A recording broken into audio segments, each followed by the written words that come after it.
दोस्तों, आजकल हम लोग बात कर रहे हैं ऐसी फ़िल्मों की जो किसी न किसी साहित्यिक कृति पे बनी हैं, चाहे वो हिंदी में लिखी है, बांग्ला में लिखी या विदेश की किसी भी भाषा में लिखी है। उपन्यासों और कहानियों पर फ़िल्में बनाना आम हो गया था जब अच्छी कहानियाँ मिल रही थीं, लेकिन आज बॉलीवुड के पास अच्छी फ़िल्में नहीं हैं। काफ़ी समय से ही कई पॉपुलर लेखकों की कहानियाँ और उपन्यासों पर कई फ़िल्में बनी हैं। मुंशी प्रेमचंद, रवीन्द्रनाथ टैगोर, शरत चंद्र चट्टोपाध्याय, चेतन भगत और भी बहुत सारे राइटर्स पर काफ़ी फ़िल्में बनी हैं। लेकिन ये ब्लॉकबस्टर जो बनी है और साहित्यकारों के उपन्यास पे बनी है, लेकिन हमारे यहाँ की एक लेखिका रही हैं मन्नू भंडारी। मन्नू भंडारी के चर्चित उपन्यास पर एक फ़िल्म बनी थी, जो 1986 में आई थी और बॉक्स ऑफिस पर काफ़ी पॉपुलर भी रही थी, लेकिन इस फ़िल्म को विवादों ने ले लिया था अपने भीतर। 1986 में मन्नू भंडारी का एक प्रसिद्ध उपन्यास है आपका बंटी, उसके ऊपर फ़िल्म बनाई गई थी।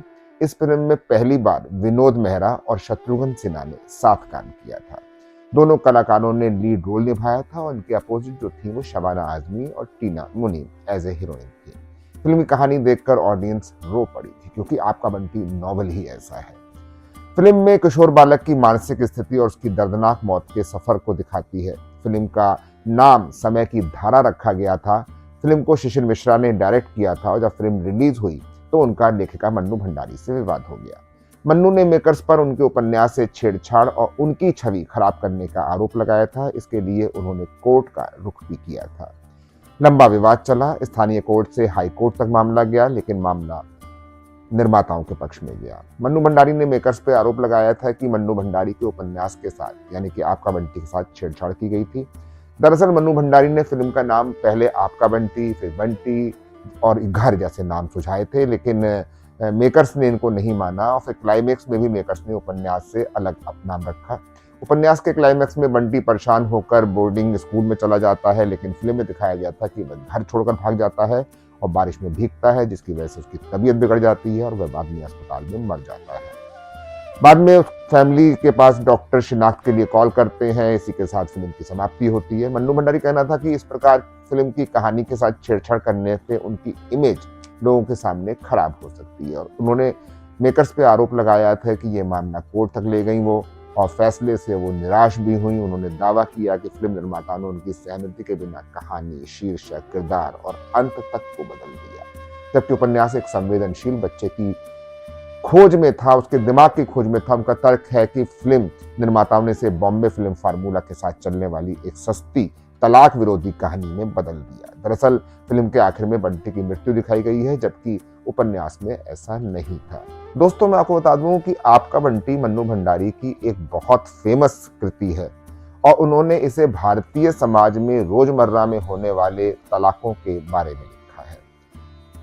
दो लोग मिलते हैं अपने जीवन में और अपना जीवन आगे बढ़ाने की कोशिश करते हैं, लेकिन उनकी आकांक्षाएं, उनकी चाहनाएं उनके बीच लड़ाइयां करवाती है। उनका परिवार बन जाता है, परिवार में एक बच्चा भी आ जाता है, लेकिन उनकी लड़ाइयों का असर उस मासूम बच्चे पे कैसा पड़ता है, वयस्क माँ बापों की जो सोच है, जो आकांक्षाएं हैं, उनका असर जिसे वो मासूम बच्चा समझ भी नहीं पाता कि वो क्या चाहते हैं। वो तो सिर्फ अपने माँ बाप का प्यार चाहता है, माँ का अलग, पिता का अलग, लेकिन साथ साथ चाहता है। लेकिन देखता है कि माँ बाप ही एक नहीं है, तो वो क्या करे। आखिर सोचिए कि उसके छोटे से दिमाग पे, उसके मासूम से दिमाग पर कितना गहरा असर पड़ता है।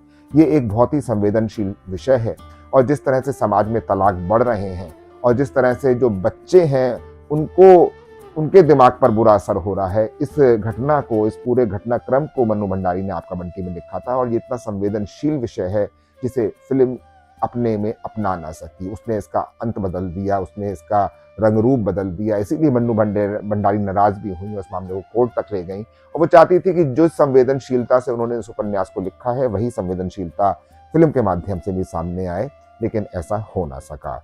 और समय की धारा फिल्म समय के गर्त में ही कहीं डूब गई है, देखने में नहीं आती। आप लोगों को मिले तो जरूर देखिएगा।